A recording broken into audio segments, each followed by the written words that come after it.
Hey everyone, hope everyone's doing well today. Very excited about today's episode. I'm joined here with Randy. Randy is the content creator, the mind behind the YouTube channel, the popular YouTube channel, IM Beggar. So after graduating art school in Massachusetts, Randy, an apathetic agnostic, moved out to Los Angeles, where he lived and worked for 13 years in the toy, animation, and video game industries. It was there Randy rediscovered his faith, which inevitably led him on a cross-country journey from Las Vegas into the seminary in Queens, New York. There, Randy worked, lived, and prayed in a religious community for over 6 years while studying philosophy, divinity, and theology. Well, however, as ordination approached, Randy felt a strong call to evangelization and a return to the creative process.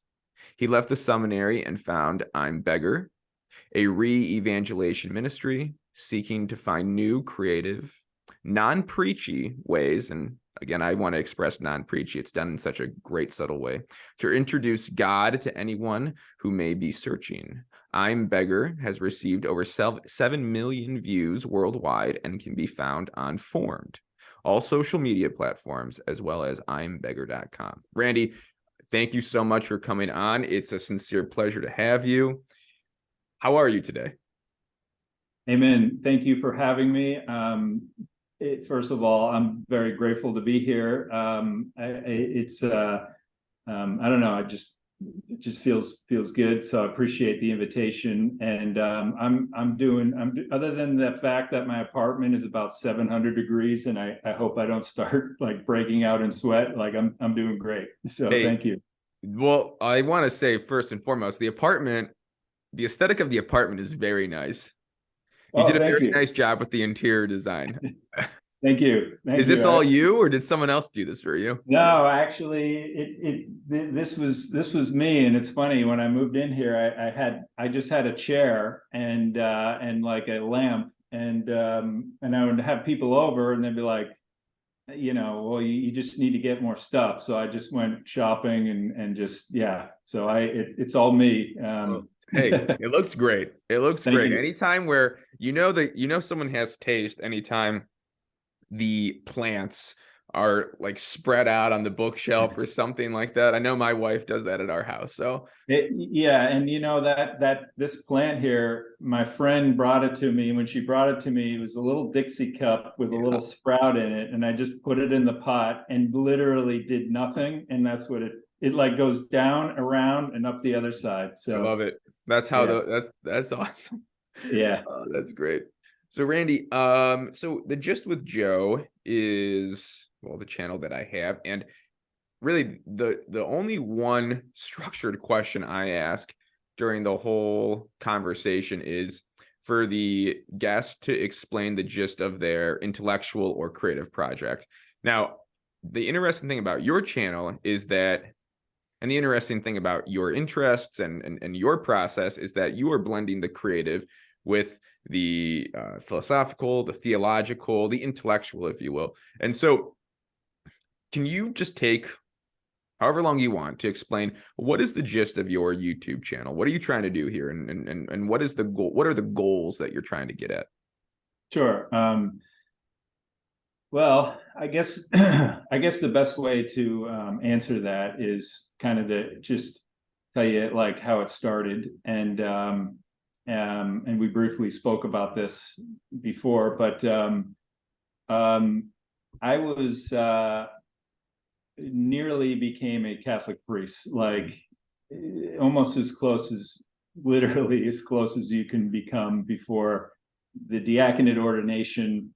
And then once you're ordained as a deacon, it's just a transitional thing before you're ordained a priest. And I was living in community. I was in a seminary for 6 years, studying and praying and doing, everything. Living. Diocesan seminary, or were you in an order?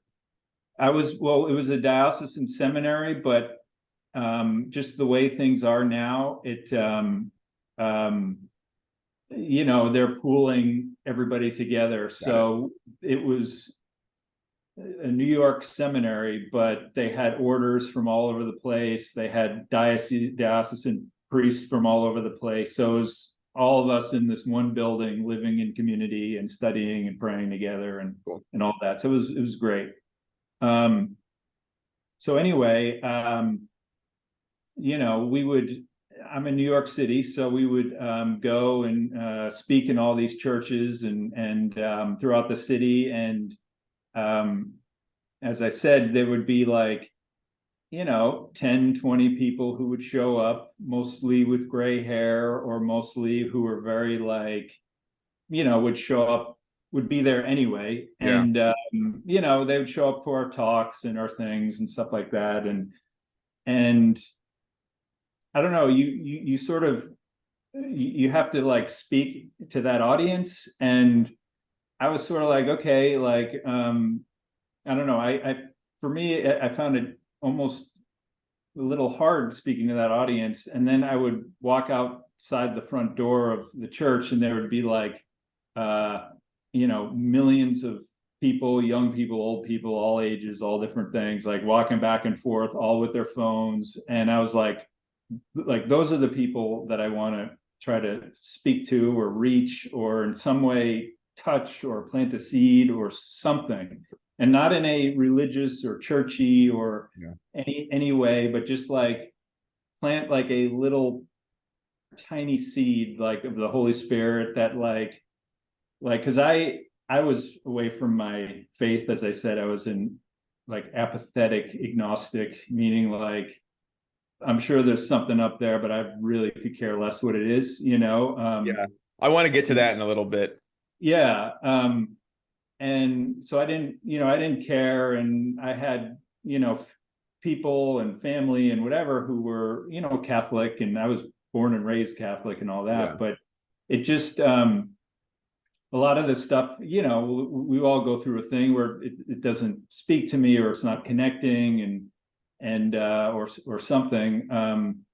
So I wanted to kind of, in a sense, speak to myself as I was at that point, with stuff like that you know, could be a little, I hate to say entertaining because it's not entertaining, but like engaging, or a little something different than, you know, whether it's like a professor or a priest, or some church video or something.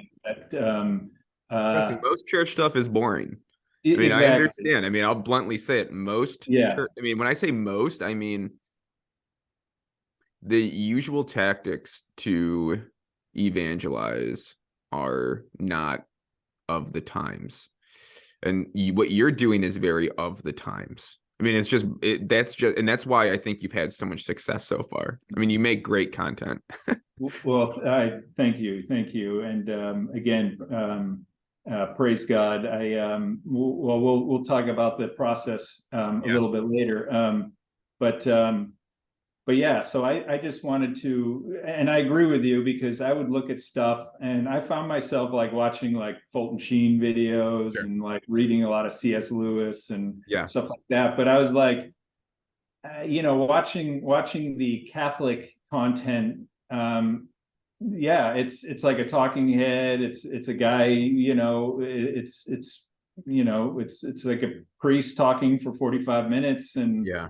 I just wanted to, because I'd worked in animation for a long time, so I just like let's make this like fun and like different and engaging, and hopefully like you know, a little bit, maybe a little bit of a smack in the face, because that's what happened to me. I got like a smack in the face. I was like, whoa, like, okay, there's some truth here, you know. Definitely. And yeah, just try to like plant seeds. My favorite comments that I get are from people who are, you know, they say, hey, like, I'm an atheist, and I don't agree with everything you said, but like, that was a cool video, you know, like that's the, like you said, the gist, like Yeah. that's the gist, that what I'm going for. And I'm not even trying to convert anyone. I'm just trying to like plant a seed, and then like let the Holy Spirit then, you know, go to work. And Similar but to what happened with your spider plant. What's that? I said similar to what happened with Yeah, your spider plant. exactly. Yeah. Exactly. The little seed that Yeah. exactly perfect. I'm going to use that now. Thank you. I'm going to steal that. um, and um, yeah, and then the rest, because like that's what happened to me. Like God just somehow got a hold of me, and like Definitely. it just he didn't let go. And as much as I tried to fight it, like literally probably 10 years later, I found myself like driving across the country into a seminary. So if he can get through to me, he can get through to most people, I think. Dude, Anyone. amen. Amen. That's so true. I don't even know where to begin. Like in just that, there's so much to break open. There's so much good content. So we're just gonna get at it. Like, I mean, I don't know. So let's talk about this. Let's talk about this. Let's talk about the upbringing and the ingratiation into agnosticism. Me and you, like it almost like seems like a mirror. Now I didn't join the seminary, but um I don't even know if I was agnostic. I was definitely like a pretty hardcore atheist for a little bit. And it started off as like an angsty atheist. I grew up Catholic too. Raised Catholic school, all that fun stuff, all that good stuff. And I remember my older brother went off to college, and I remember my junior year of high school. He came home and he was taking an intro to philosophy course. And it was at a big university, so it wasn't they weren't, and it was a basic intro class, and it was at a big university, so they weren't reading like specific texts per se. We were reading these like readers, right? So like these like soft bound books where it's just like, 8 pages on Plato, 8 pages on the Greeks, 8 pages on the Enlightenment, things like that. And Yeah. I remember it was well, he finished, and so that was the semester's class, and it was over. And he brought the textbook home and he left it in his bedroom. And I remember just going in his bedroom one day, and I cracked open this philosophy textbook, and I just started reading, and my mind was blown. I was like, whoa, I've never heard about this before. Then I was just interested in, what's the Cavs record? How are the Browns doing? Horrible, of course. Just like very basic 16-year-old boys in, boy things that boys are interested in when they grow up in Cleveland, right? So I remember just like reading this, and my mind was blown, and I felt so enlightened. And one of the things I was so enlightened to was, well, so I was able to like comprehend some of it. That was the thing. That's how I first started getting interested in the humanities. Is I had like this like natural ability to comprehend some of the complexity. Now, obviously not all of it. I'm no savant, but I was able to understand some, and that ultimately like led me to asserting like, oh, there can't be a God. Like this is like not real. Like this is not a possibility. So that early philosophy textbook of my brother's kind of like introduced me to atheism. And so at first it was a little angsty, but then it was a little more intellectually rooted. And I was an atheist probably until my sophomore year of college.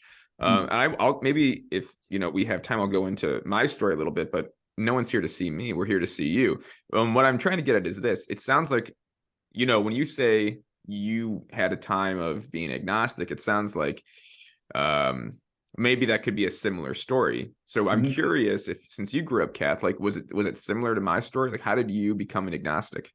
Yeah, it's good. I would say, again, as cradle Catholic, had all my sacraments and all that, but literally the only reason I went to church was because like the girl that I liked went there, Yes, and my dad would have to drag me to church on Sunday, and I'd be like my only thing was, okay, like if that girl's there, like I'll go, of course. and for me, like my prayer life was like praying to like wake up with like a lightsaber or like a dirt bike, like that's as deep as it went with me. And then like high school, it was kind of a similar thing where yeah, it was like, it was public school. Nobody, if you talked about God, people would make fun of you, and I would make fun of people, like if they, and I Definitely. remember once we had this like senior show, um, and it's like, the seniors put on like a talent funny Yeah. skit show or whatever. And all these, everybody was doing stupid stuff. Like I was literally like dressed up like a ballerina with my friends, like doing this like dance of like the Sugar Plum Fairies or Yeah. something. Um, and I remember this group came up after us and they did a skit about like their faith and what it meant to them. And it was like funny and insightful. And afterwards, like I ragged on those kids, and like Yeah. I'm ashamed to admit it, but like I made fun of those kids. And I remember driving home with my mom and being like, can you believe those guys? They were like talking about meanwhile I'm like in a tutu, I'm like, did you see those guys like talking about God? And like, Yeah. and I remember the look that she gave me. It was such a look of like, oh, like shock and almost like ashamed Sure. and kind of like, is this like, you're my son? Because my mother was a saint, and then I kind of like that stuck with me to this day, obviously. And then like once you get into college, yeah, like you were saying, it's all like, Yeah. It's um game over for a lot of people when you get to it's college. it's game over. And I was just into like hanging out and going to parties and drinking and all that Yep. stuff. Same And here. like, like my dad would call me and he'd be like, yeah, so you go to church, did you find a church yet? And I was one of those like, dad, I don't need to go to Yeah. church. Like I Like, Dad, pray. Dad, shut And the hell up. You know what I mean? yeah, That's what yeah, I like remember like thinking to my dad. I'm spiritual. Like I don't need to go to church for that. Yeah. And all those lines that we all have used. And then yeah, then I was kind of, at that point I was gone. And like I said, I just didn't care. And um but that led to like I just didn't care about anything, Yeah. and but that led to an underlying sort of, I don't know if you've seen my video about emptiness, but like that Oh, that's that's the that's like, video that yeah, was like my first video I watched. okay, yeah, that's like my bio, at that time. And I was just getting into the wrong stuff and into trouble and the wrong things. And but like a lot of us do, and but underneath it, it was just this, you know I was just kind of miserable. And that's why I didn't care about anything. And that kind of is self-perpetuating, and it kind of just sort of built on itself, and I became more cynical and more like angsty, as you said. Um, and and yeah, I mean, it wasn't until again, we can go into the what happened story next, but like it took a few shakes for me to get me out of it. I No, love that's the Fulton Sheen line. He's like, God sometimes has to shake your reality to show you that that's not the only reality there oh is. yeah. And I got a few good shakes, and sort of then started questioning things. So you're obviously talent. Like, sorry, I'm just trying to find another pen. Because I love to write things down. You're obviously talented at your craft. I'm no art critic, but I mean you have a lot of views on YouTube, and the the content in which you create is appealing. So you said you had an art degree. Was it mostly graphic design that you were working in, or was it the fine arts? So you graduated with an art, you graduated with a fine art degree, right? Yeah, yeah, Okay. yeah. In graphic design, was that your specialty? My specialty was actually illustration and animation. Okay. And so you so when you get done with undergrad, then was it hard to find jobs in illustration and animation? Yeah, it was.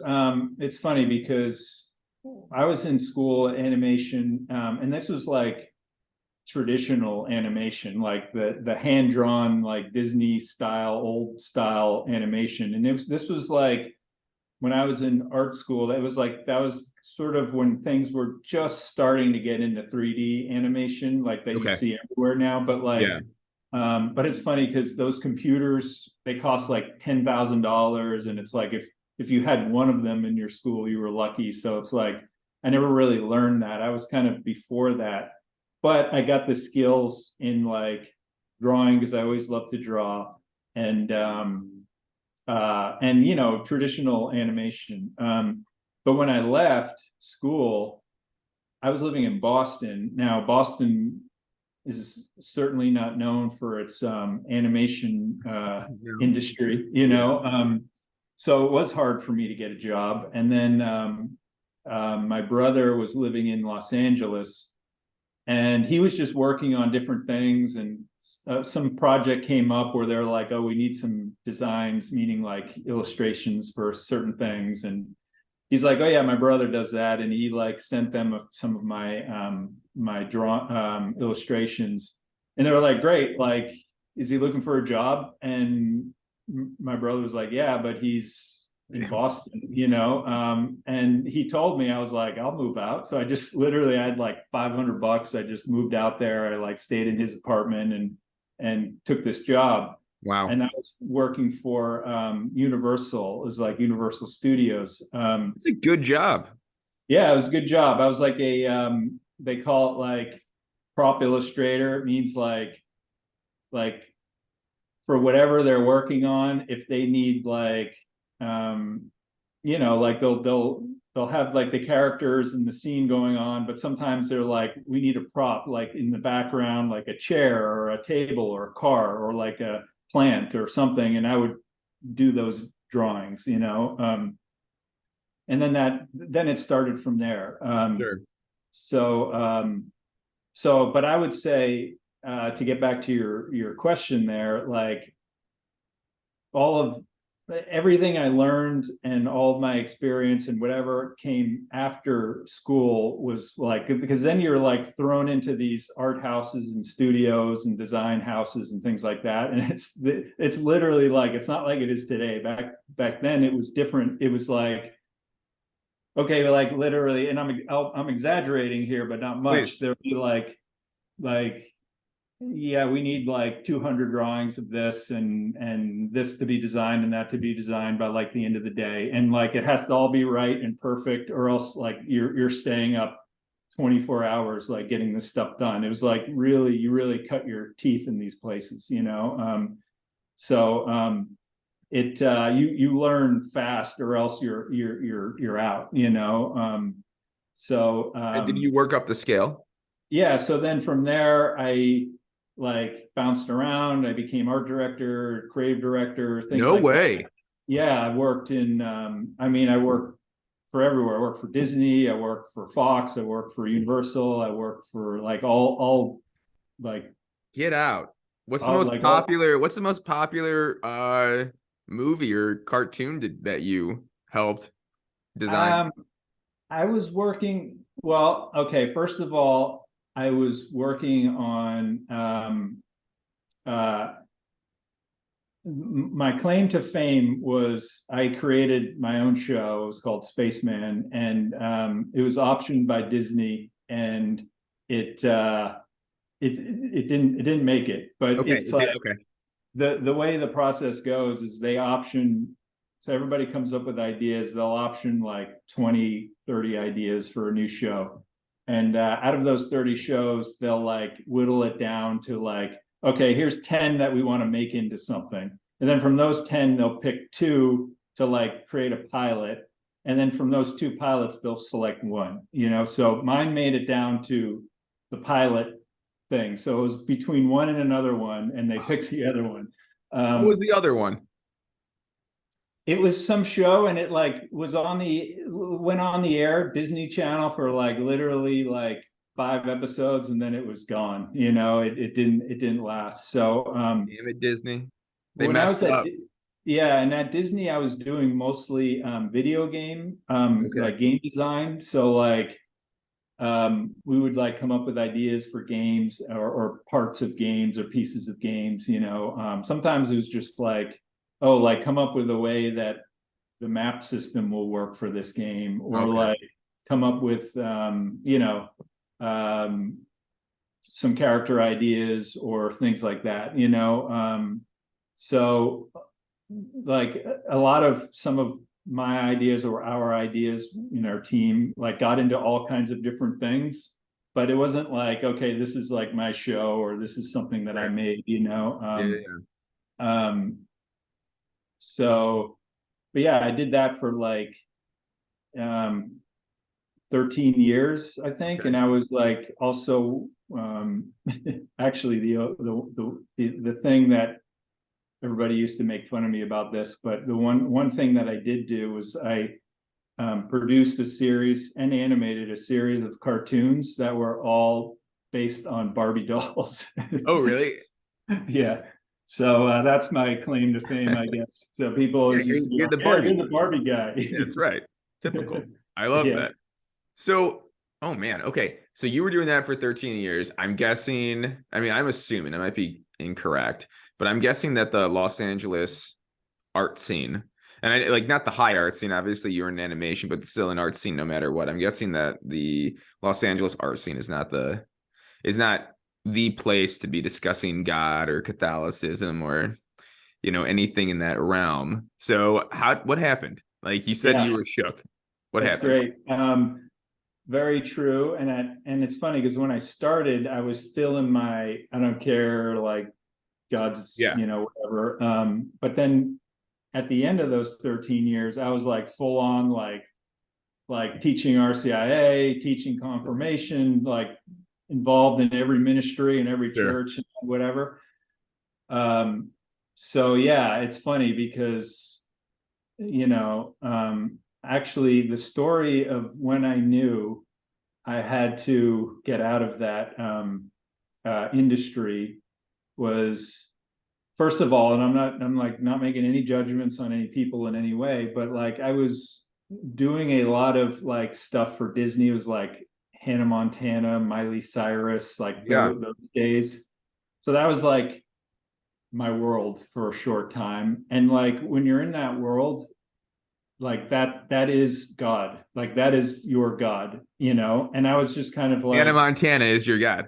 yeah. And I was sort of like, kind of like people would come into these meetings like they were curing cancer, and I would be like, are you guys serious? Like it doesn't matter, like who like sorry, but who cares, you Yeah, know, it's like like making these decisions and these things. And it was at one point I was on a meeting and it was something for, and again, I'm not making any judgment on it's this okay. person, but it was like a Ryan Seacrest project where they wanted to create, he wanted to create something. We were like trying to come up with ideas. And like I was sitting around the table and these people were like literally like they were curing world hunger to come up with this solution for this show for, you know, the Seacrest Productions.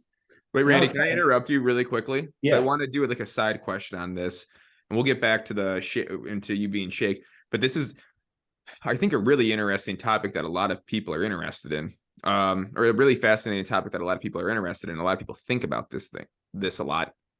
So you're getting at that Hollywood, but obviously, like you weren't working in Hollywood, but we'll consider that like a small, well, like in the Disney world, right? In the world yeah, of popular television. I mean, hell, Hannah Montana is like that was a super popular show. yeah.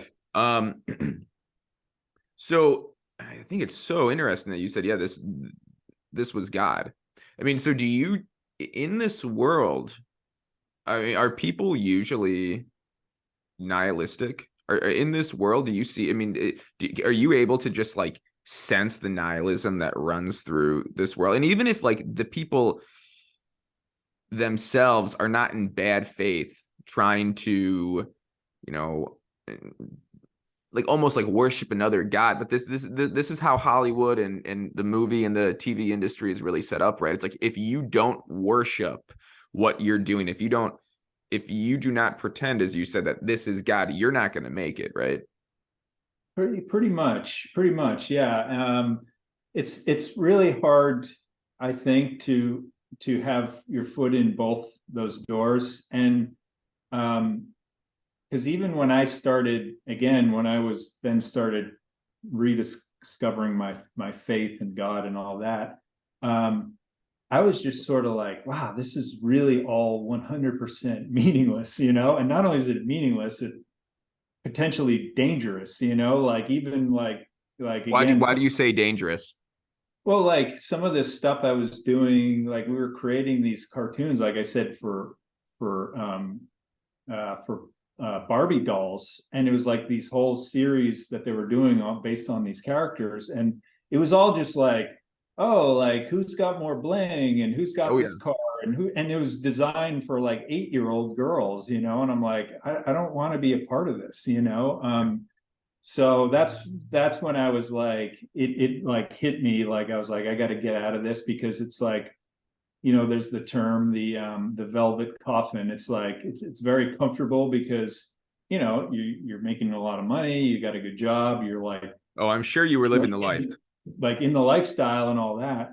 But it's like, and again, I'm saying this only from my own perspective. I just felt like it was just like completely sucking my soul away, you know. I And it's wonder like how you were still conscious. I mean, so if you were this agnostic being, right? You were an agnostic man working in this industry. I wonder, and I mean, obviously it's God, but I just like I wonder like what kept you conscious of the fact that you had this soul, or that you had this notion of meaning, because you would not have been able to realize that what you were doing was meaningless unless that you knew that there was some inherent meaning out there. yeah, and exactly. And that was later, because like that was like after the conversion, because before that all I cared about was how much money can I make, like how cool is my apartment, how cool am I, you know, like that's all I cared Sure. about before that, you know. But it wasn't until um you know, I had my conversion that like um that I started, yeah, that it became more and more like, gosh, like I just don't want to do, like I don't want to do this stuff anymore. Yeah. Um, but the thing was I loved it because, you know, again, like our artist and creativity and all that, it's almost like a vocation, you know. So it's like it's part of who you are. And so I went through a struggle, because it's like I still loved like that's what why I said, like I love the creative process, like I love storytelling, I love coming up with ideas and making it, like figuring out how it's going to look and animating it. But I like hated what I was doing out there. So I was kind of like, it was sort of like this tear of um you know, of like what I love doing, but I just didn't like doing it in that way, you know. So it wasn't until Mm. later, after my whole seminary thing, where like the light bulb went off, like, oh, like Why haven't I done this sooner? yeah, bring these two things together, you know. So What yeah, got so what got you from super creative, super talented, super successful animation guy in LA to Queens? Like, what was it? I mean, I know we jumped around a little bit, and I apologize for that because again, your story is so interesting. I have to ask all these side questions, but yeah, what was the thing that got you back into Catholicism? yeah. Well, like I was saying before, I was like playing the game like everybody else does, you know, putting on the shell and the, you know, like everything, yeah, everything's great and I'm cool and everything's awesome, but inside was like complete and utter emptiness, you know. And and I, like I had everything that I wanted or I thought I wanted, and I was still like, okay, like still you know, not doing anything for me, you know. So it was that, but then or it was the awareness of that, but then also what really started it for me was I was going home and back and forth, and my mother got cancer, you know, and that was like that was a big one for me. So like it, um, like, Yeah. even through all of the ups and downs and emptiness and so-called success or whatever, like she was always the constant, that constant person in my life who I just knew like always was there, always loved me, always was like, just that mom, and I remember when she got when I found out she had cancer and it was bad, like I was like driving home one day and I was like, okay, like I would never do it, but at the same time, I was like, I can drive my car right off this road into a tree, and like I don't even care right now because I was just numb with everything, like it's just like it just end it, like no problem, it's over, because I was like I cannot deal with going through this, Sure. and that was at the time, and again, yeah, that I had nothing to fall back on, and it really wasn't until I saw, and not with any words, not with any like anything, just I just saw in my two parents what faith really was for the very first time in my life, like because to me faith was like some old guy talking in a church saying stuff that doesn't relate to me in any way Yeah. whatsoever. But I saw my two parents like, praying through this and like loving each other through this and going through it together. And I saw like their oneness and their like, and their strength. And I was just like, okay, like here I am, Mr. Hotshot, and I'm falling apart. And they're like my mom is like literally looks like Frankenstein because of all her scars and her hair and everything. And I'm like, and they're the strong ones, and I'm the one, And I was just like, I don't know what that is that they have, but like that's what I want. Like I need that, Yeah. And and it's funny because it was uh there was this book that I bought my mom, and it was about like, the Blessed Virgin and like all her apparitions and all things like that. And I didn't really know anything about any of that stuff. All I knew was that Mary is, Jesus's mother. Like that's all Yeah. I knew. Right. So I Yeah. bought this book because I'm like, my mom will like this. And it was about all these apparitions and things. Um, and I remember once I came home one night and there was this long note on the table. And I was sort of like, I had that idea in my head of like, my parents were always disappointed in me and this and that, which was all my own just, thinking. Yeah. But like, there's this long note, and I was kind of like, oh, great, like, what is this now? And she just wrote me this letter of like how much that book meant to her and how she felt the Blessed Mother with her, and in her sickness, and she felt this communion, and like she was like, wow, I like have this mother, and like she was just like felt this presence and closeness of Mary. And I don't know what it was, but I grabbed that book and I like read the whole thing in like 2 nights, which for me was very like I never read books. Yeah. And and they say Mary brings you to her son, and like, yeah, she like at that point she had me and she didn't let go, and she's just like, I'm taking you off of this cliff, and I'm taking you back to my son, and that was it for me, like, and it was a long process, but I remember then I was back in LA and I was dating this girl, and she was like, oh, it's like Easter, we should go to church, so I was like, all right, so we went to church and to Easter Mass, and this was in California, and there was this priest there, and this guy like knocked my socks off. Like he was just like an incredible speaker, but like I said before, he made me uncomfortable and almost angry and upset because like the truth at that point was hurts, it Yeah. stings. And he's holding a mirror up into your face. And I was just like, oh, like, I don't like this guy. Oh, this is making me uncomfortable. But like, I kept going back, and I was like going back during the week, is going back on the weekends. I like kept having to get more and more and more. And this guy, like to this day, is like my mentor and spiritual director and all that. And he just like lit the place on fire, and he lit me on fire. And um, the rest was history after that. So that was it was kind of those two things. Yeah. Fortunately takes a crisis sometimes, Yeah. and then and then you meet, again, it was the Blessed Mother, but then you meet that, like, this strong person. And you talked about in the beginning, which I love, this real masculinity that comes out of like true faith. And this guy was the most Yeah. masculine man I've ever met in my life, Yeah.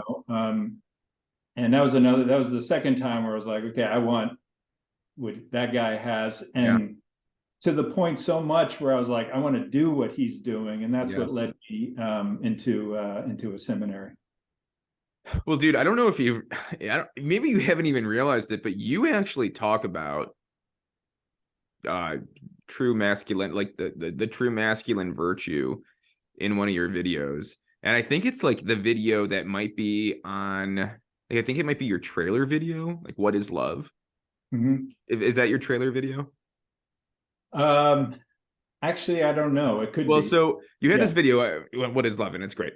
And I mean, it really, honest to God, is just stellar. And so, I mean, I could be wrong, but the way I like to think about it is this. I mean, love, you have love, right? Well, you have God, you have love. And then for men and women, you have aspects of love. And no aspect of love is better or worse. I mean, so we shouldn't be like in competition, but I definitely think there is a difference in virtues between men and women. And so for men, and again, you touch on this, it's like one of the first things you say in the video. It's, what is love?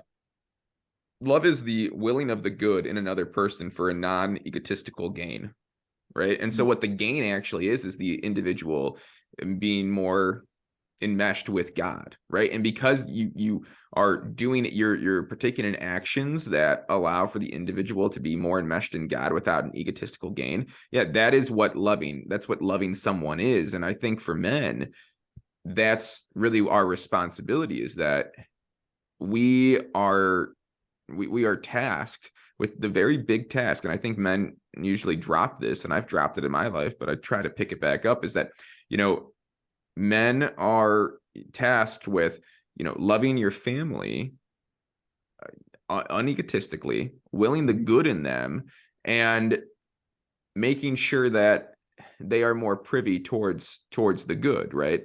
And again, that a lot of the times that looks egotistic, like we think that that needs to be egotistical, but no, like that it has to be the opposite. I mean, love has to be this like very sacrificial endeavor, and it just is. So I think that, one masculine virtue is, as the head of the household, is making sure that your family knows that they are loved in the truest sense of the word.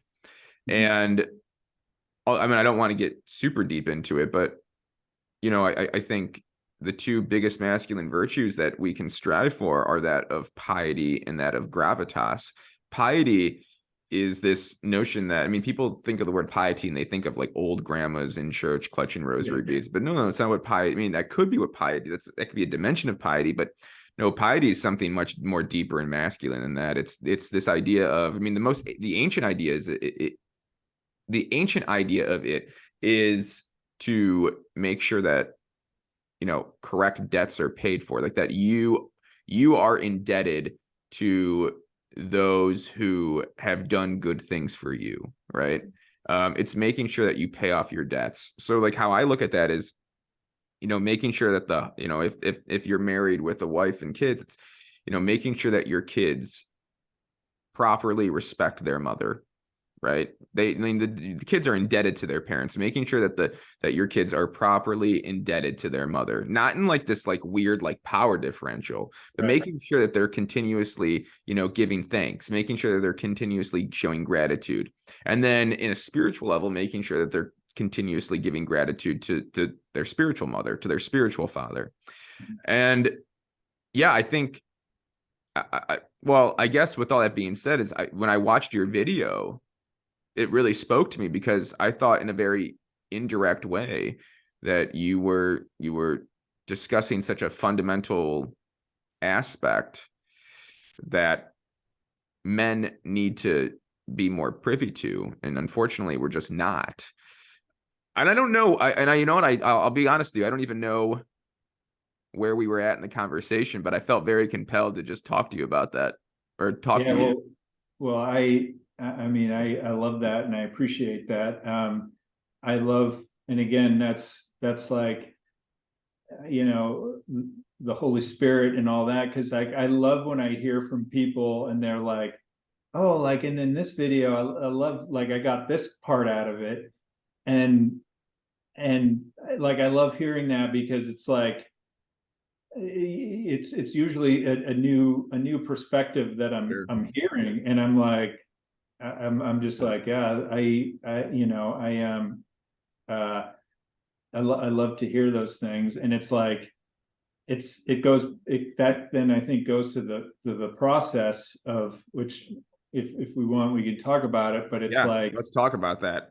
yeah, it's like, because I think it touches on that, where it's like, I'll come up with an idea for something and I'll be like, you know, I'll write it out and I fill up like sketchbooks of sketches and things and ideas and a big mess, and I put it all together and I like write 100, you know, versions of it, and then come to one and I'm like, oh, and I'm like, okay, and I'm like patting myself on the back. I'm like you really outdid yourself this time. Like the Vatican is going to be calling to, like, you know, sanctify you after this one, you Hey, know. And then get I'm like, Randy here, stat. yeah, they're like the phone's going to be ringing off the hook. Then I Yeah, are take you Randy the Barbie guy? Yeah, we saw your exactly, videos. get me the Barbie guy, you know. And then I show up to pray over it, which I do throughout the whole thing. Yeah, But I show up, you know, in front of Jesus, pray about it, present it to him, and then he kind of looks at me. He's like, pat on the "Nice back. try." Oh, nice. Oh, okay, You okay. know, good try, but no, that's not going to work. You Oh, know. wow. And then it's like, then it starts, you know. And then I'm like, oh yeah, okay, that's what I wanted to say. But he's like, okay, now this is what we're gonna say, you know. And then it like, it's this like wrestling match, and then it comes out Mm, to something else, because you know, the stuff that I come up with at first, where I'm like, oh, this is genius, like that's all after like praying about it for 5 minutes. I'm like, that's all garbage. You know, like, yeah. and then it's not until it's like, with, you know, going through each thing with prayer, and just being like, well, does this one feel right, or that one, is this, you know, this way or this angle, and really like wrestling through each thing that I get anywhere, and it takes forever, but like, um but my biggest thing from the beginning was, and I even used to say this in the seminary, is like, this can't be about my words or what I want to say or what I, you know, because for me, then vanity takes over too Yeah. much, or glory, self-glory takes over too much. And and then it's like, you know, but when I bring, you know, when I bring it to prayer and all that, that's like when it starts getting somewhere, and it's always very far from where I started. But to go back to your thing, it's like, uh you know, I think like I mean, we all struggle with that as much as we can stay true to him and his will and all that. But the more I can, then the more like he can use that to plant those other seeds and things like Definitely. that. Like, things where, I may have not intended anything, but just to try to make something simple and fit, but it seemed to work right with prayer. And then it's like, and then somebody would be like, yeah, and that thing that like really stuck out to me about this. And I'm like, wow, that's the Holy Spirit. That's awesome. Yeah. No, so do you have like, okay, so these ideas? So like where, I mean, you have ideas anywhere from like this, you referenced, I think it's probably one of the most popular ones is the emptiness video. You have videos on Christmas, you have, videos on love, you have, you deal with both practical and existential topics. So like, what do you do? Like, do you have a notebook? Do you have like a deadlines? Like, are people like giving you recommendations? Also, I also really want to know, who do you record? Are you the narrator of the videos? I am, yeah. Dude, you have a great narration voice. Oh, thanks. Yeah, no, Thanks. I'm serious. It's a very impactful voice.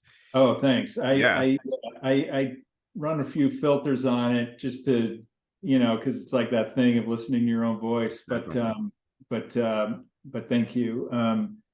Yeah. So when I started, I was kind of going more down the like apologetic road. Yeah, But I found that, yeah, people are interested in, like the God versus science one is very popular, or like, why didn't God reveal himself? Like stuff like that. I think people are definitely. I like to think. have those like Yep. apologetic sort of debates.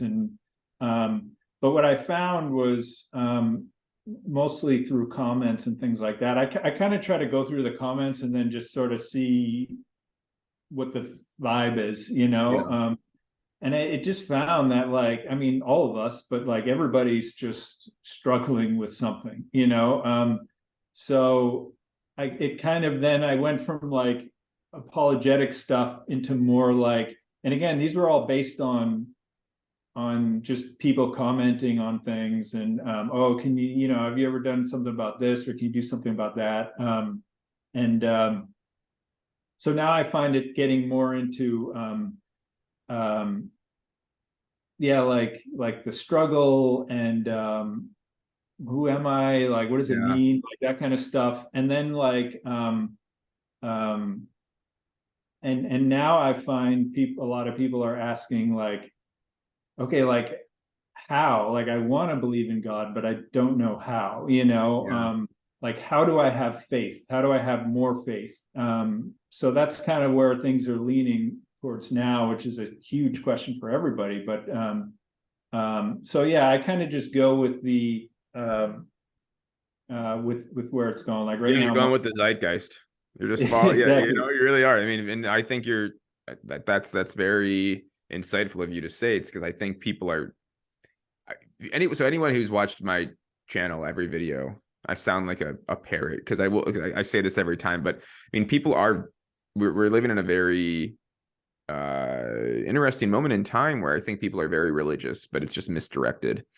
Right. And this idea of how can I worship is so, it's just on the minds, as you said, of every really like young person even today. And I had this conversation last week with Father Vincent Lampert, is a very popular exorcist from the Archdiocese of Indianapolis, and him and I were discussing things, and people just want to express that spirituality in some way, and the question of how can I do it?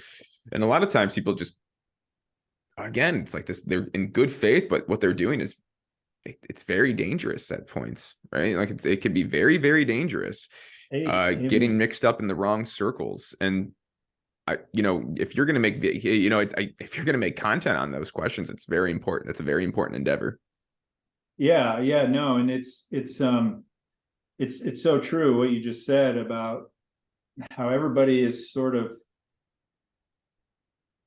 like, I was talking about this with a priest friend of mine recently too, and he was kind of just like, yeah, all those, like those people, like those young people you see like dancing on TikTok or Yeah. whatever, like in a sense, even them, they are like they're trying to express something and be seen and be heard and be Yes, you want to be needed seen. and wanted, you know, Yes, and desired. it's desired, and it's like, yeah, it's this misguided because we all like, you know, we all have a soul that's just hungry and yearning and wanting so much more that we know this world cannot provide, it cannot fill, you know.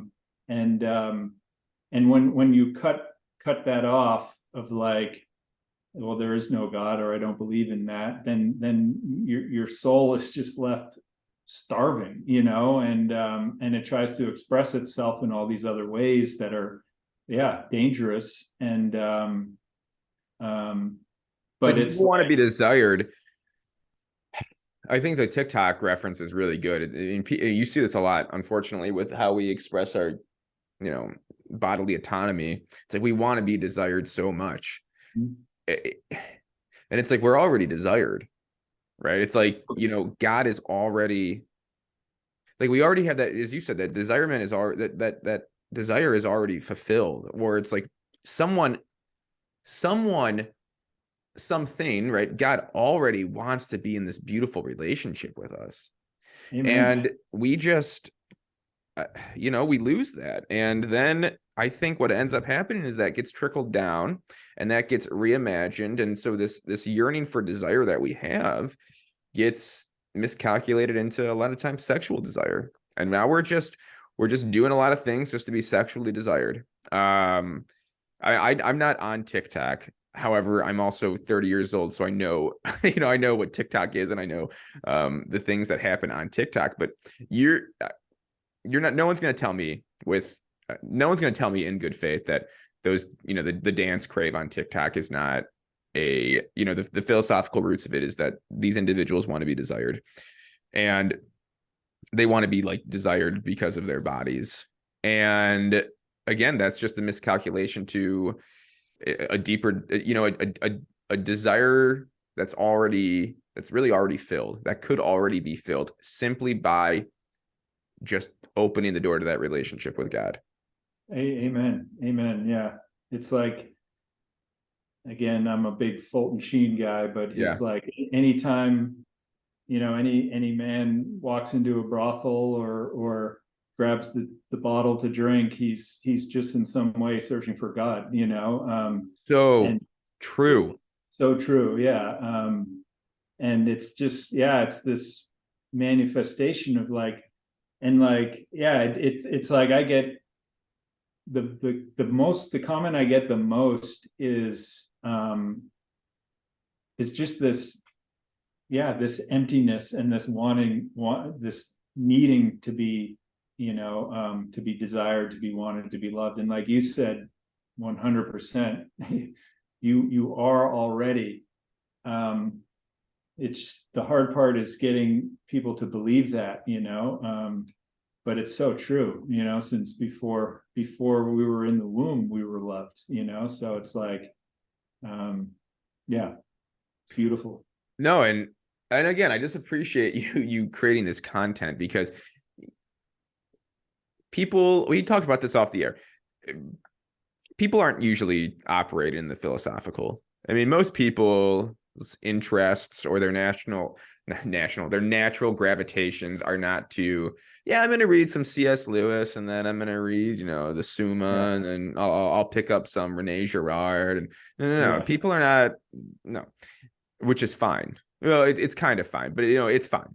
And so people need, well, we need that in between. And what your work is doing is you are someone who is highly creative. I mean, your personality type is highly creative, and you are a highly creative person, and you are also a grounded man, it seems like. And you also have that seminary experience, so you have the theological knowledge. And so what you're doing is, I've never watched one of your videos and had to, and this is good. What I'm saying is good. I've never watched one of your videos and then had to Google or cross-reference books to understand the theological meaning. I mean, it's what we need. It's simple. They're usually short. Simple. When I mean simple, I mean they're just you're able to metabolize it very quickly. And that's what we need. I mean, people can, I mean, quite frankly, people can bitch all they want about how, oh, the youth or the world, it needs to, you know, they're just concerned with just, flashy videos, and they can't sit for a long time. That might be true, and that's a problem. But let's meet them where they're at to a degree. And what I love about what you're doing is you're meeting people where they're at. It's like, yeah, people have a hard time, like maybe paying attention to a 45-minute lecture. Okay, so what you're going to do in 3.5 minutes is it's possibly going to be a lot more impactful than what I could do for, an hour and a half having a lecture. And it's just, and again, I'm not trying to say, I mean, I'm someone who loves lectures. I'm someone who does lecture. So they're useful and they're needed, but you need like a welcome mat to these things. And I what you're doing, I think, is like a welcome mat. It's saying, welcome, come into the church, or not even come into the church. Start thinking about these existential truths that pervade our minds. Yeah. Amen. No, well, yeah, I'm so happy to hear that. And I like that welcome mat idea, because it's yeah, I've always called this, like, pre-evangelization or re-evangelization, Yes. Where it's like, Wait, keep on talking. I'm just gonna do something unprofessional and plug in my laptop, or it's gonna sure, die. So keep on talking. no problem. Yeah, so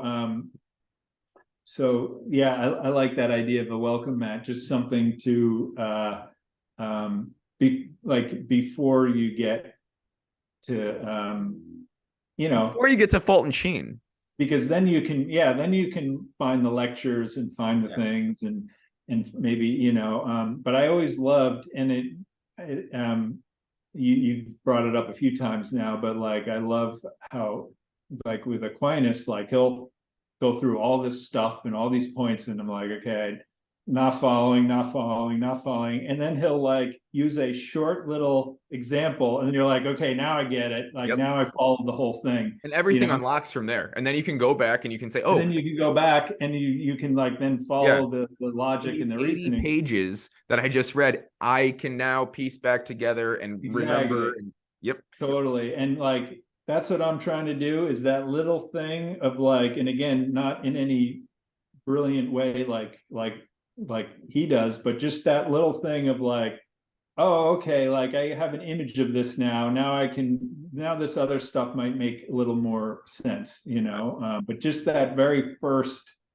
that pre sort of thing, and yeah, you talked about philosophy, but like it's a shame. It's almost like, it almost seems like it's some sort of diabolical sort of Yeah. plan. But like when they removed, like philosophy used to be a very foundation of like any kind of education, and then they just removed it all, and it was like such a like I think everybody should take philosophy in school, and I'm not talking about college. I'm talking about No, I like think it should be introduced in all. grade school. Exactly. Because I mean, you if search people, for truth. amen, dude, because the people who bitch about how, kids attention spans, or it's not the way it used to be, all the little platitudes that you can say about these things, it's like, well, the truest way of correcting this is getting it to them at such a young age, right? It's instilling a love of learning.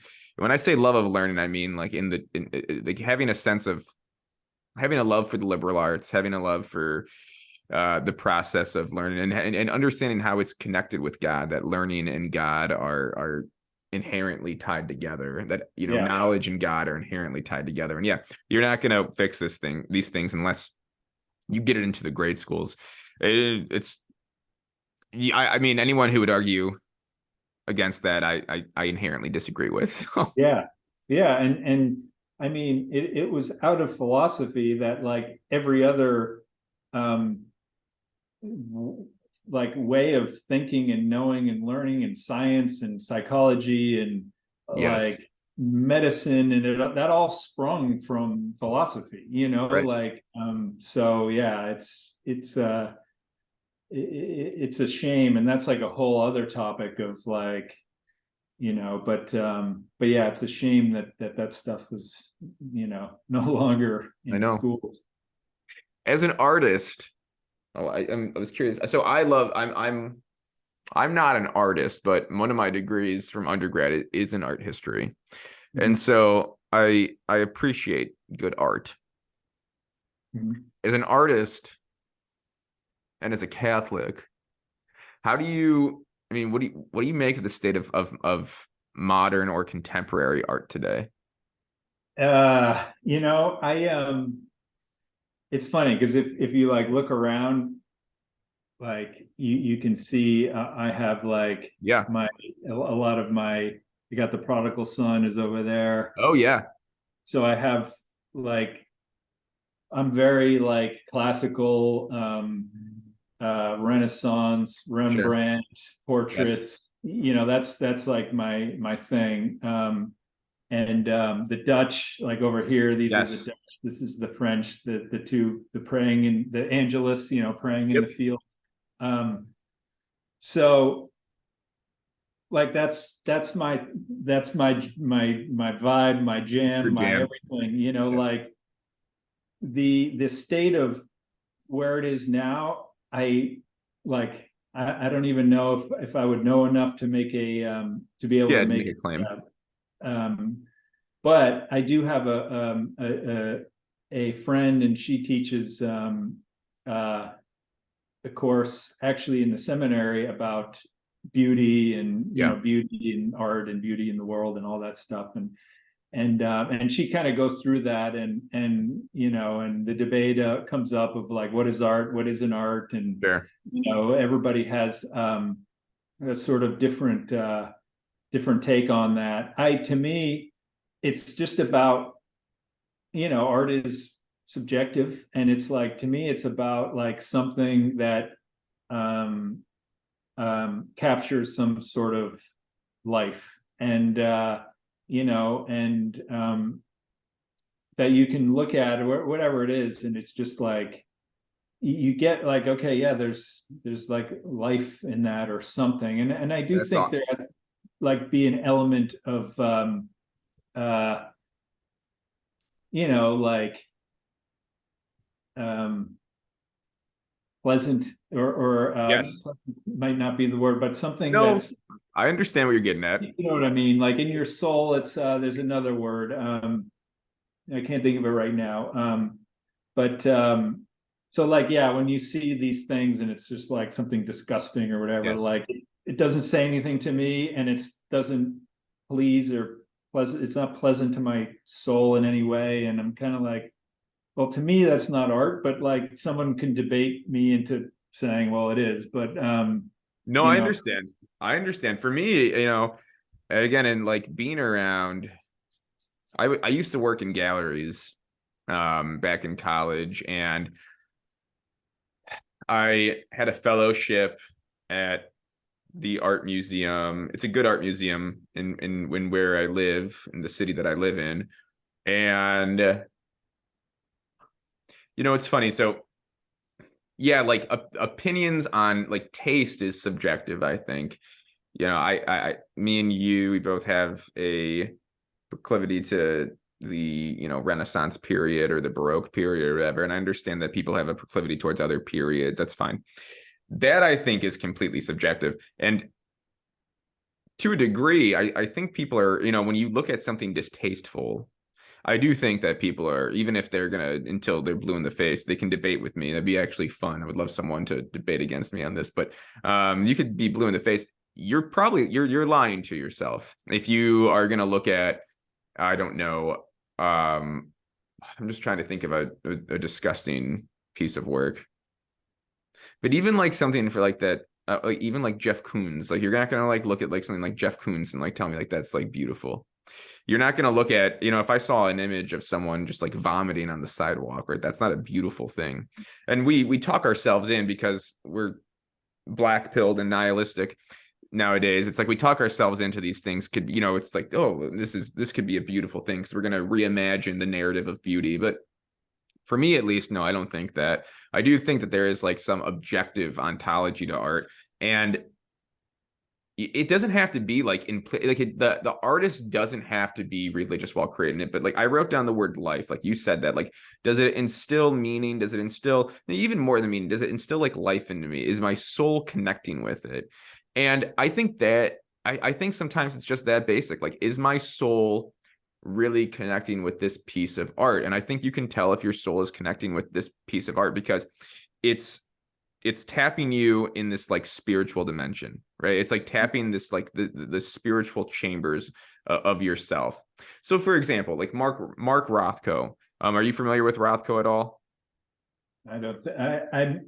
I may be with the paintings, but I don't know I think the you would name. recognize the paintings. He was pretty famous. He was American, and he was in the abstract expressionist movement.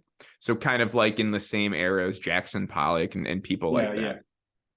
And so Rothko just had these essentially these color fields. So it was just like a portrait of in large scale. So like these like large scale portraits of just like red and maybe like a little bit of brown and then red again. Okay. And no, that like subjectively speaking, like that is not, maybe we can argue that that is not beautiful. Okay. It's like literally these fields. Maybe it's like this opinion that, oh, what the hell? I can do this myself. mhm, But, looking at Rothko, who was an atheist,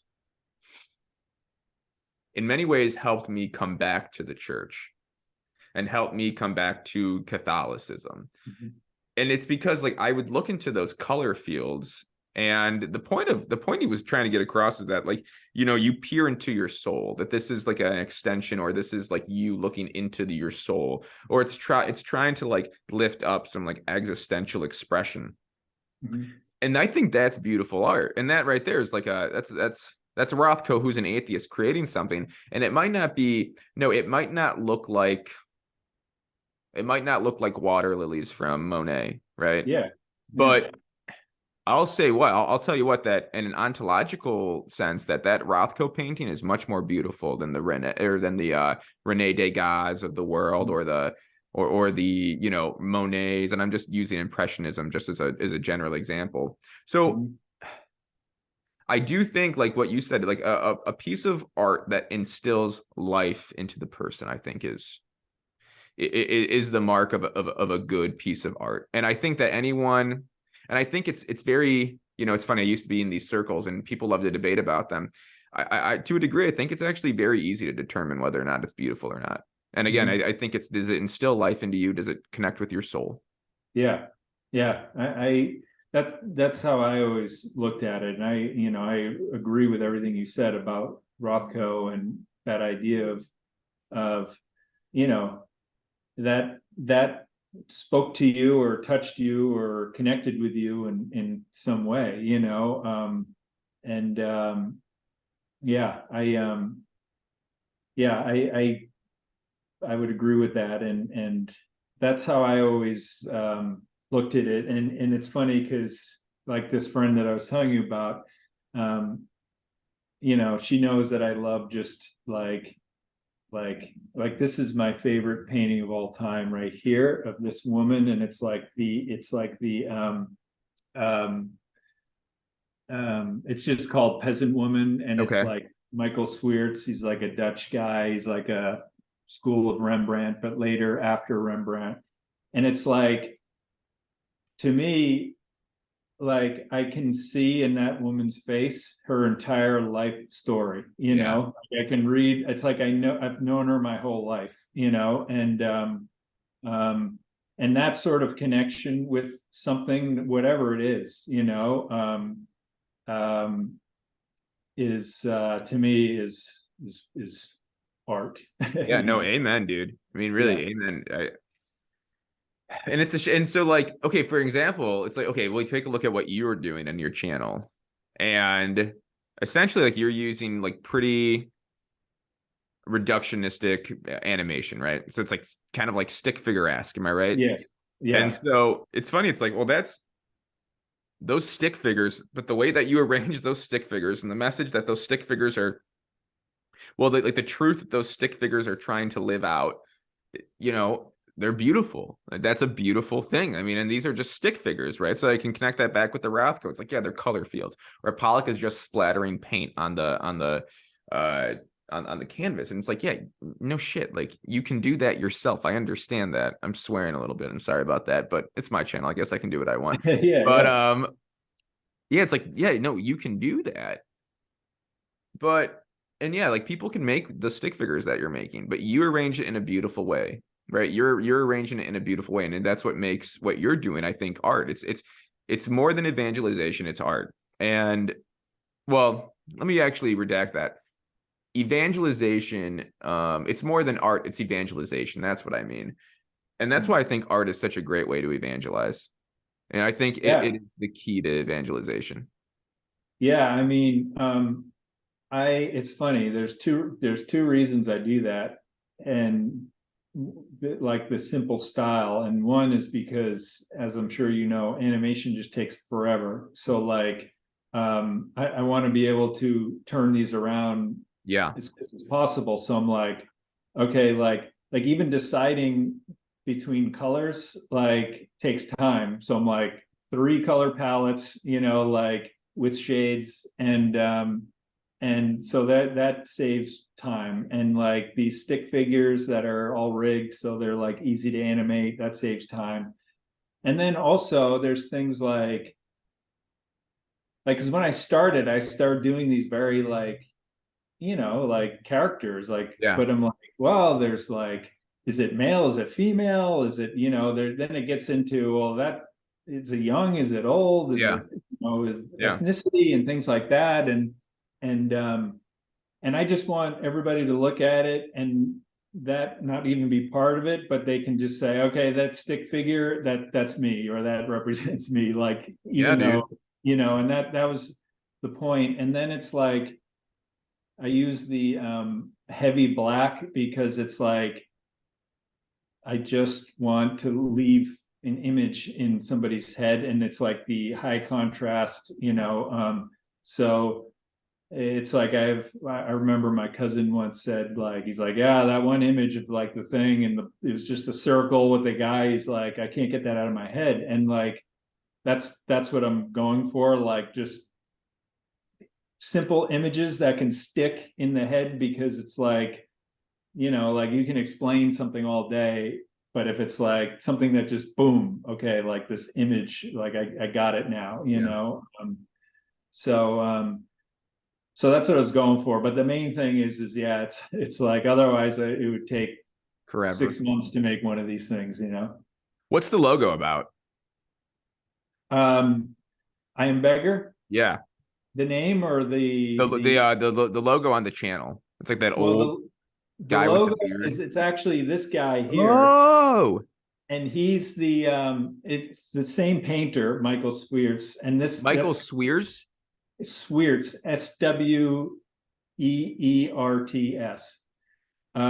and this is just called The Beggar, and it's just a guy, and he's an old guy. He has a very humble look on his face, and he's holding out his hat, and he's kind of like sort of looking at you, but sort of Yeah. not, so that's the logo, but the name means it's like um it's sort of like a two things. It's like, Okay. first, this like, you know, if we're taking our faith seriously and honestly, like we will eventually get to a realization that we were dependent on him for everything, Sure. and we, like, Augustine called himself the beggar, like we're begging, and because it's like we don't really bring anything to the table other than our hearts, and like Yeah. we're completely dependent on God for our next breath, even, so that's the first part.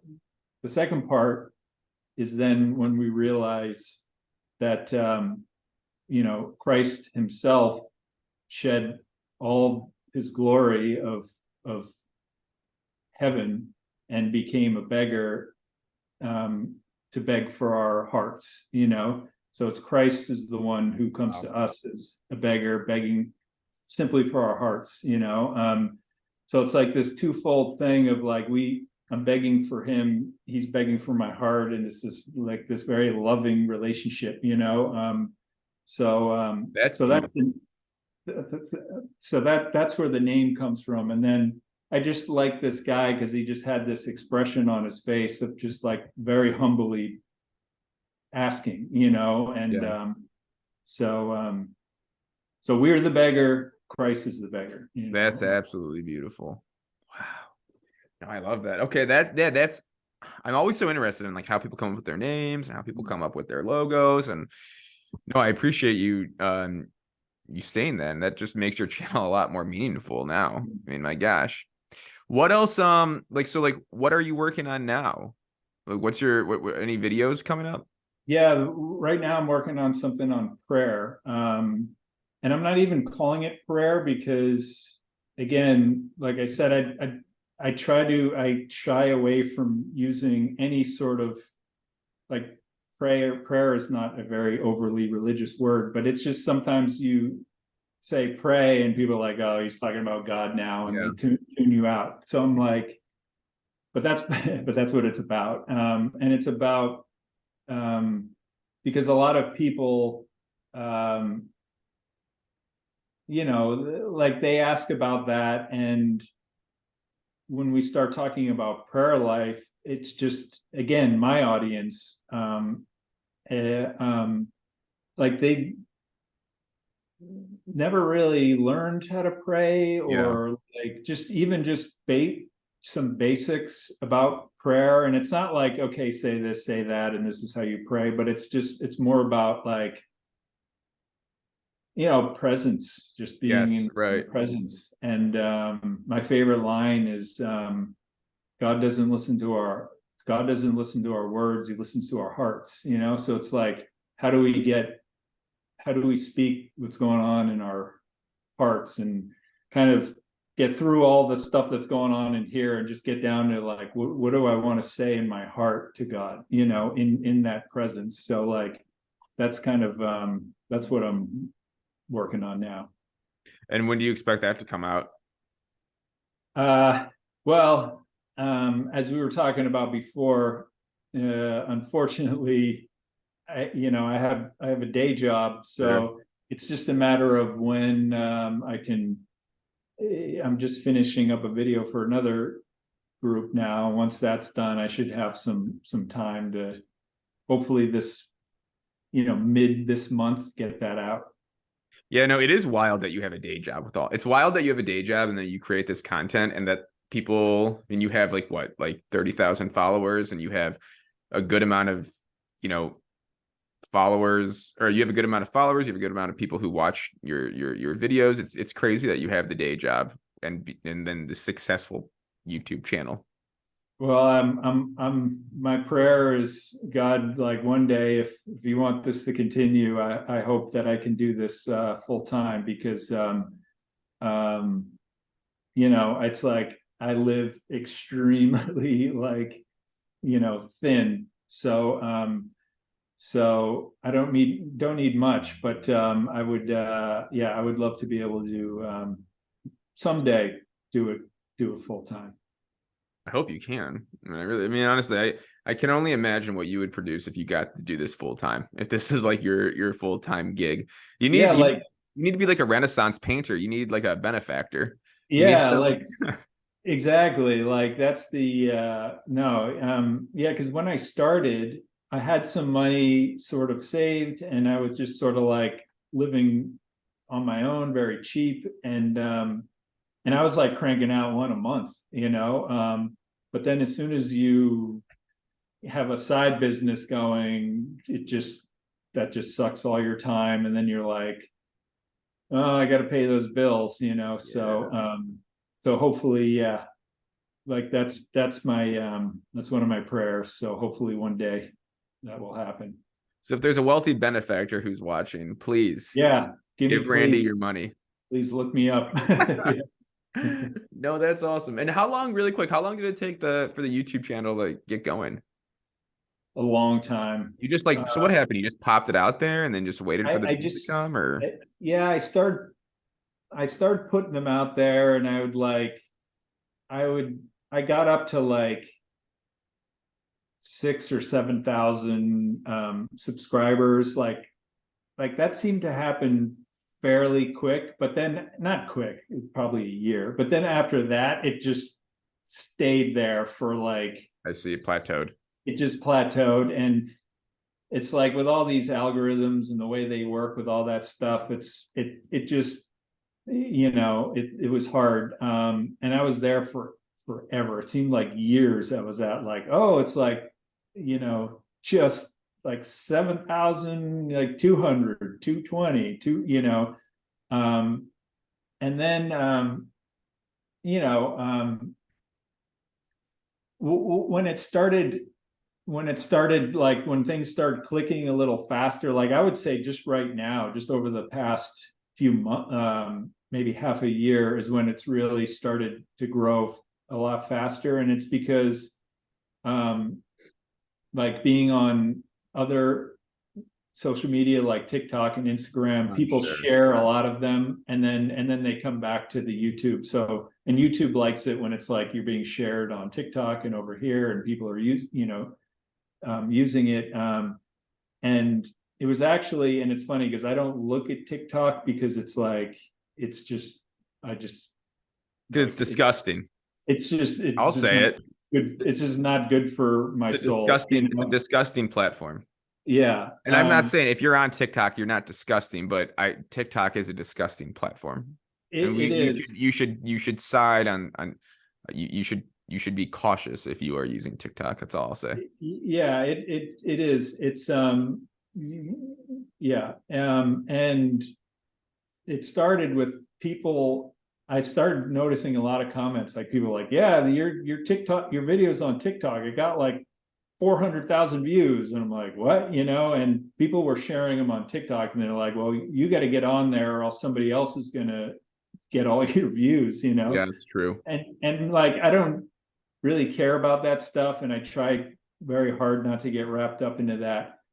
But so then I got everything on TikTok, and then people start sharing it. And then that's when it really pumped up my the Interesting. YouTube stuff. So Do you think the YouTube algorithm? I don't know anything about the YouTube algorithm, but I'm just curious. Like, if we want to just go back to the very beginning of this conversation, we talked about how Hollywood or Disney or whatever, Southern California, multimedia platform it is, they're not interested in anything of pursuing the good, right? So like they're godless companies.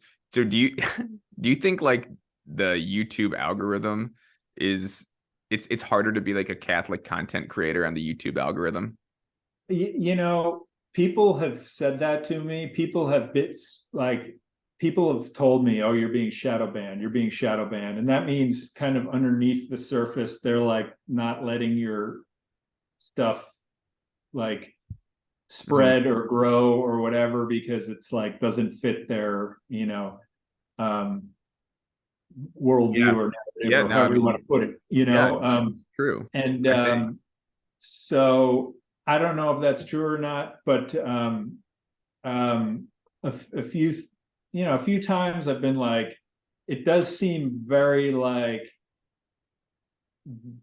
very calculated, like, oh, like every month I get precisely like 8,000 views on the dot. So like that seems like that's being controlled, like where it's the same number every month, or 10,000 or 200 or whatever Weird, that is. man. And the one thing I will say about about TikTok is they're just like, we don't care, we're just going to put everything on there, and if it spreads, it spreads. And like I said, when other people were sharing it, that's when things like Blew kind up. of started going viral and stuff like that. but like I've never seen any of that on YouTube. It seems very like, okay, like it's like a perfect, like if you were to draw a perfect curve, like it just seems like it's superly contrived, you know, how they control your views and stuff like that. Yeah, So, definitely. There's, you I know, mean, so I'm not a conspiracy theorist. I actually I don't buy into a lot of conspiratorial thought, and I don't think this is like a conspiratorial thought at all. I just think that that might be, I don't know. yeah, and you know, people have been like, yeah, it's, but it's funny because I've run some promotions on YouTube, and you know, they have to go through all, and they have to go through all your content, and they see it's all, um, you know, God and stuff like that, and I've never had any problems, you know, with any of that stuff. That's good.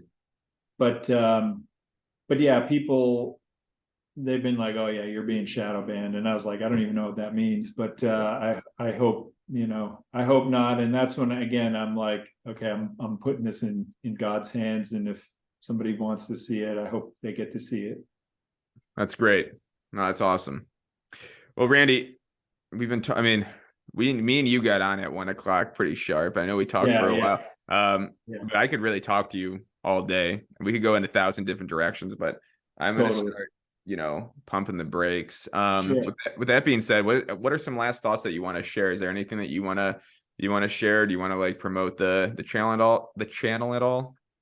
Yeah, I mean, obviously I would love it if you guys, like what I always say is just to people, like just check it out, even if you're an atheist. Like I said, I don't know if we said this on air or off air, but my favorite comment that I get is like, bro, I don't agree with anything you said, but like I like your video, you know, and like just check it out. And even if you're you know, like an atheist and just want to like roll your eyes, great, but just take a look. And again, my whole thing is like, it's a choice, you know, Yeah, like faith is a choice, like God is a choice. Like either we and I always say to people, and they're like, well, I don't really agree with that, but you know, that was a good point. And but they're like, but I don't really believe in any of this stuff. And I'm like, that's your choice, like peace, you know. And I'm not gonna like argue with somebody over that, yeah, you of know. course. Um and So yeah, I'd be happy if people just check it out. IMBeggar.com, or just I am the letter I, the letter M, Beggar on YouTube. Hell yeah. Well, Randy, thank you so much for coming on. Please go check out the channel. It's really good. You could be a Catholic educator in any, level of the educational field. You can be a priest. I mean, I don't care what you are. Randy's videos are going to help you in your evangelization efforts. So please give it a look, share it with your friends, use it in your classroom. Chef's kiss. It's quality stuff. Thanks everyone for coming on and listening to this episode. I don't even know the schedule anymore for what's next. I know I have Spencer Clavin coming on. Actually, you know what? No, Spencer Clavin's coming on February 15th, day after Valentine's Day, to promote his new book, How to Save the West. I have Luke Burgess coming on to talk about mimetic desire. Got a lot of fun things coming on. Got some more guests that I can't think of right now, so stay tuned. I'll post it. With all that being said, everyone, thank you for watching, and I hope you have a great rest of the week. Bye now.